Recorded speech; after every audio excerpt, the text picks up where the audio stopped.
Today we're on the Scarlet Lady.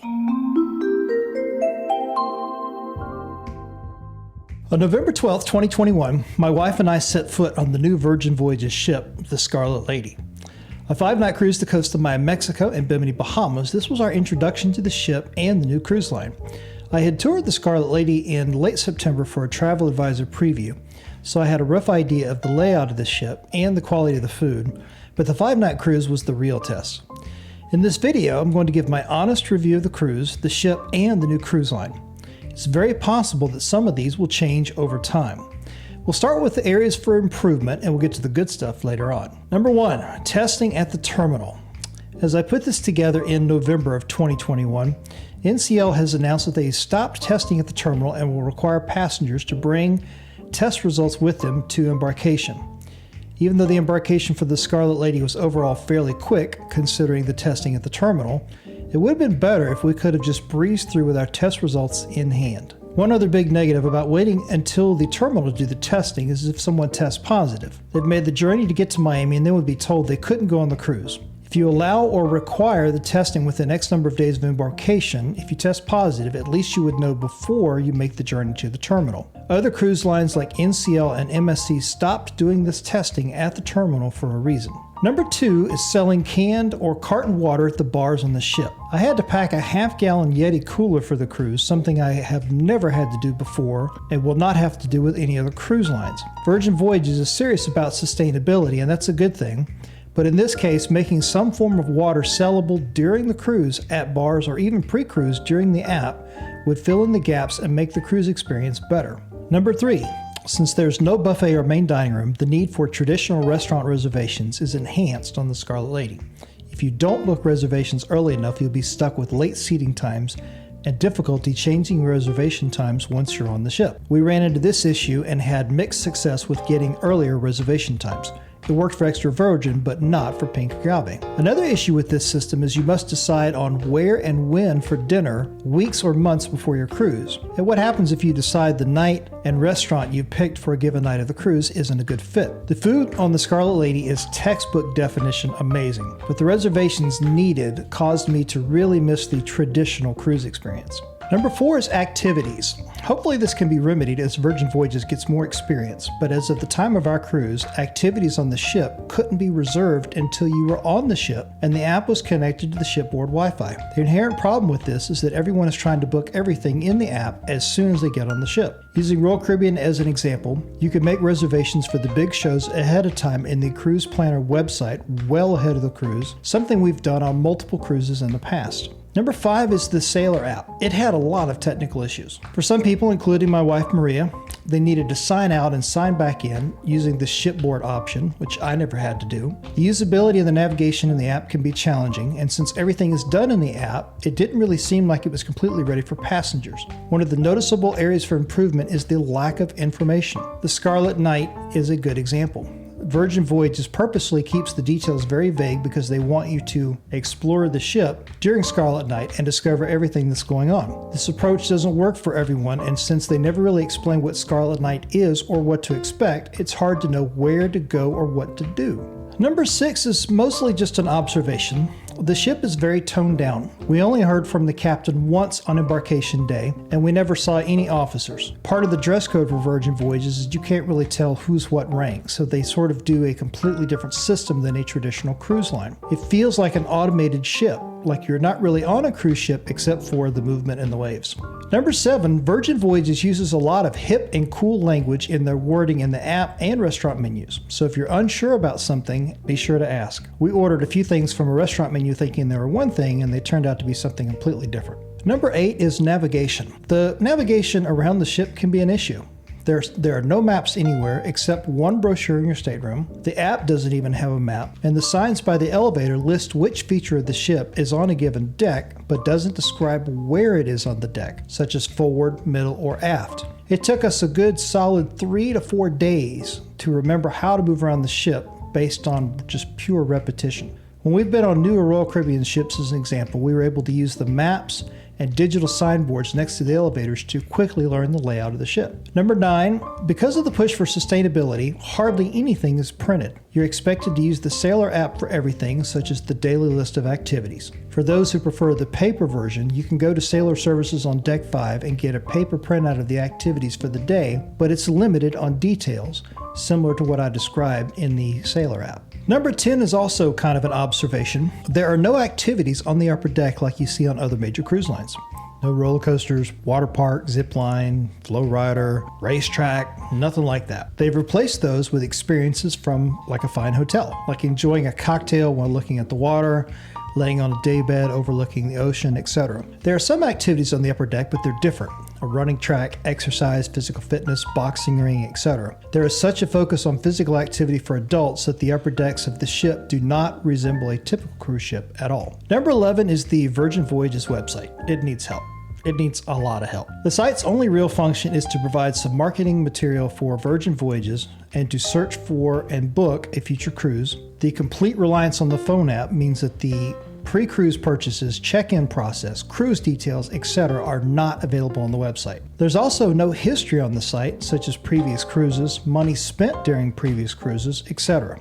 And now the good stuff. Number 1 is the crew. They were always very helpful and genuinely seemed interested in making sure we had an amazing cruise. The post-cruise survey had a question about any one crew member that made a difference, but I said they all did, which was true for me. Number 2 is the food.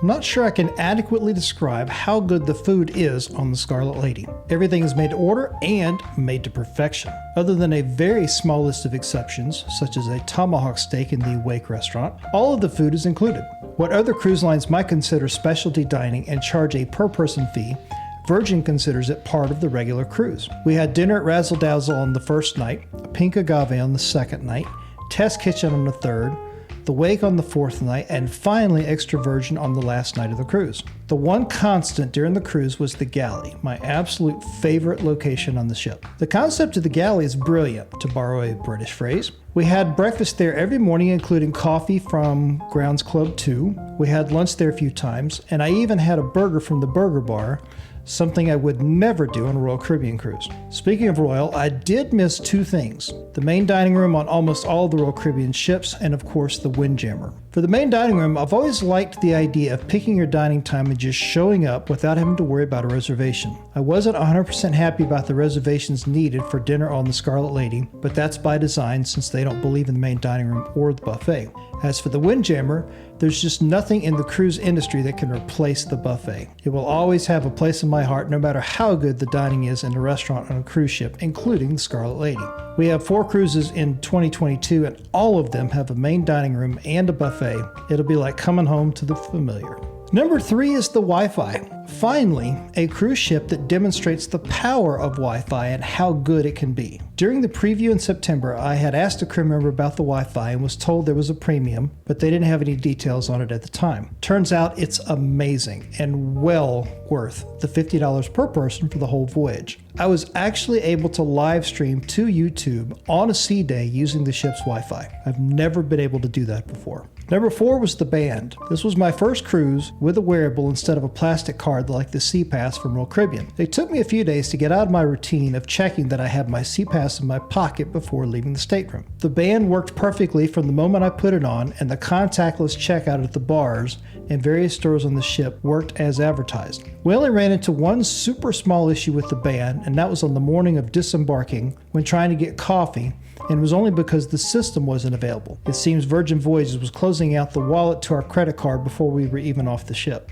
Number 5, adults only makes a huge difference. It impacts all aspects of the cruise, from the design of the ship to the overall vibe. I remembered/realized that we had no kids on the cruise on the second day. When you think about a cruise with no kids, it's hard to visualize the difference in the abstract, but when you experience it during a cruise, you realize how much of a difference it can make. Nothing against anyone under 18, but adults only cruising is just fine with me. Number 6, the free label band that performed in the Manor was amazing. Very energetic, and we recorded some great footage one night from the upper level, so we'll be putting that out as a vlog issue later on in the series. Number 7, the music playing all over the ship contributed to the different mood that Virgin creates on the ship. One of the things I've always hated about every cruise on Royal Caribbean over the years was the music. The tired 80s and 90s songs I never want to hear again. On the Scarlet Lady, I heard so many instances of background house music, and it was relaxing. The music changed throughout the ship as you moved from one space to another, but the overall vibe was still there. It's hard to put into words, but you'll know it when you hear it. Number 8 on the list of things that went well is the Sailor app. While it had quite a few challenges, it did have some positives. You can do an awful lot with the app, including make reservations, order more water for your stateroom, etc. The app certainly has the potential to be a game changer as they improve it. Number 9 is Embarkation and Disembarkation. Both were very smooth overall. For the Embarkation, I have my test results within minutes. So quickly, in fact, that as soon as I connected to the Wi-Fi in Terminal C, there was an email with the negative result. For the Disembarkation, it could not have gone any smoother. We got up that morning, went to the galley for breakfast, came back to the room, grabbed our suitcases, took the elevator down to deck 7, and literally just walked right off the ship. The walk through the terminal was a breeze. We stopped at the customs agent for a quick chat, and then we were walking across the street to the parking garage for Terminal G. Once we got outside the terminal, I noticed an area of people waiting for shuttles and other similar forms of transportation, such as Uber and Lyft, and there was a well-organized line of taxis ready to take someone to the airport. So in conclusion, sailing with Virgin Voyages is not a typical cruise experience compared to the other mass-market cruise lines, and this is by design. It feels like it's meant to be a hotel that happens to be on the water, as opposed to a traditional cruise ship that happens to function like a hotel. The overall differences are definitely there if you've sailed on other cruise lines before sailing with Virgin. It's not a good thing or a bad thing, just a huge difference. For me personally, I missed Royal Caribbean. There are many small aspects of the traditional cruising that are missing on Virgin Voyages, and I noticed them right out of the gate. I would definitely go on another cruise on Virgin now that I know what to expect, but I don't see myself changing to make them my primary cruise line. I just love the traditional cruising experience too much. It should be noted that I think there are some aspects of how Virgin operates that I would hope other cruise lines will adopt, namely the lack of tipping, lack of service fees, drink packages, crappy Wi-Fi, etc. Virgin gets a lot of things right, and they're just getting started, so we'll have to see how they change from here. And that's my review of my cruise on the Scarlet Lady from Virgin Voyages. Let me know what you think in the comments, if you agree or disagree, if you've already cruised with Virgin. If you're planning on cruising with Virgin in the future, let me know about that, and when you plan to go and what's your itinerary, etc. If you found this video informative or helpful, let me invite you to give it a thumbs up. That really helps us out with YouTube. Make sure you subscribe to the channel and turn that alert notification on so that you're alerted every time I put up a new video or start a new live stream. And we'll see you on the next video.